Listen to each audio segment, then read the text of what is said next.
એનું કારણ એ છે કે અમારે સ્કૂલની બાજુમાં જ અંબુજા જેટીની દિવાલો નીચી છે અને ખૂબ જ એમાં બધી ભૂકી ભરે છે ઓલા કોલસીની, અને એનું ડસ્ટિંગ આ સ્કૂલમાં સીધું આવે છે અને એને હિસાબે બાળકો બીમાર પડે છે.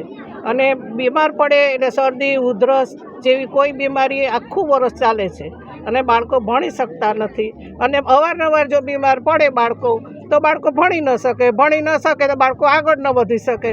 ભૂકી આ અંબુજાની ભૂકી આવે છે અને સ્કૂલ નજીક જ છે, બાજુમાં છે આ કોલસી, ટૂંકમાં કોલસી. રજૂઆત કરું છું. એટલે અમારું કહેવાનું એ છે કે આ સ્કૂલને છે ને આનેથી દૂર લઈ જાઓ, એટલે દૂર જાય તો આ એક પ્રોબ્લેમ સોલ્વ થઈ જાય અને બાળકો વ્યવસ્થિત ભણી શકે. બસ આ એક જો ન આમ કરીએ તો કોઈ જવાબ દેતું નથી. કેટલા ટાઈપની અમે કલેક્ટરમાં અરજી આપી, પછી પોલીસમાં આપી, એમ બધામાં અરજી કરી, દિવાલ પાછળ પડી ગઈ તો એ કોઈ જવાબ દેતું નથી. એ 1.5 મહિનો થયો. અને બીજા નંબરમાં શું છે કે અમારે જો આવી રીતે ન કરીએ તો કોઈ સાંભળતું નથી. એટલે બાળકો અને એના બધા વાલીઓ છે અને ગામનો બધો સહકાર છે, અમારા ગામના બધા આગેવાનો છે. મૂળ દ્વારકા માજી સરપંચ ને ગામ લોકો આગેવાનો તરફથી એક પ્રદૂષણ અંગેની અરજી આવેલી.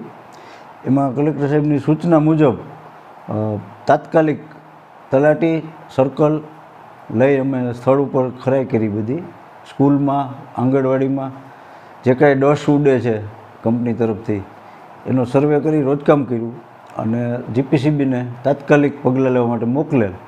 અને મારા ખ્યાલ પ્રમાણે જાણમાં આવ્યા મુજબ જીપીસીબીવાળા 3 થી 4 દિવસ પહેલાં જોઈ ગયા છે, સર્વે કરી ગયા છે બધું. અને પ્રદૂષણની મેટર છે આખી. હવે પ્રદૂષણ ડસ ઉડેલી છે એ અમે જોયેલું જ છે. સ્કૂલોમાં ડસ ભરાઈ ગયેલી છે. ઝાડ ઉપર વ્હાઇટ જે જીપ્સમ કરીને આવે છે કેમિકલ, એ ઝાડ ઉપર દેખાતું હતું બધે. એ તો બધું જોયેલું છે અમે. આ બાબતે પ્રદૂષણની મેટર છે એટલે જીપીસીબીવાળાએ જ પગલાં લેવાના થાય. જે કાંઈ કાયદેસર કાર્યવાહી કરવાની થાય છે જીપીસીબીની ઓફિસે જૂનાગઢથી કરવાનું થાય. અને એના પરમાર સાહેબ કરીને અધિકારી પણ આવી ગયા છે જોવા. સર્વે તો કરી ગયા છે એ લોકો. આ બેદરકારી આ કંપનીની કે તંત્રની કે સરકારની, પણ સરકારે તો થોડો ઘણો અમને સાથ સહકાર આપ્યો છે.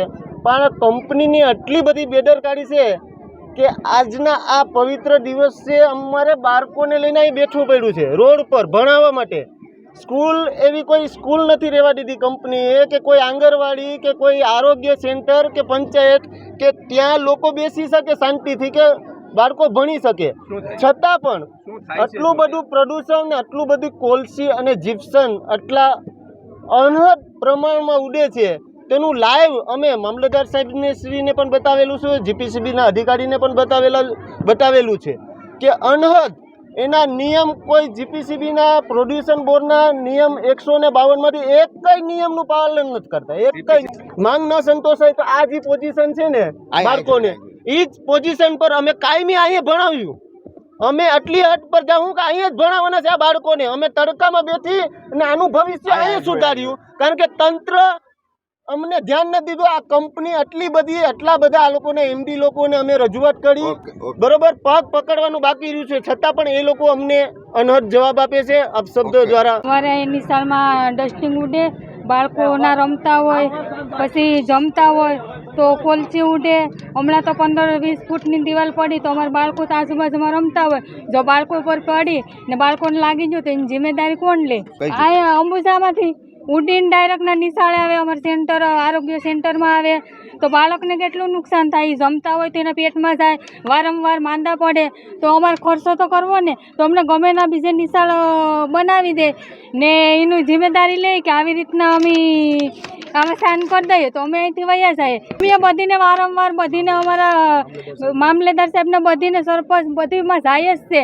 બધીને વારંવાર મુલાકાત કરે, મિટિંગો કરે તો કોઈ ધ્યાન જ નથી દેતું. કાલ સવારે અમારા બાળકોને કંઈ ગંભીર પરિસ્થિતિ હોય તો એની જિમ્મેદારી કોણ લે?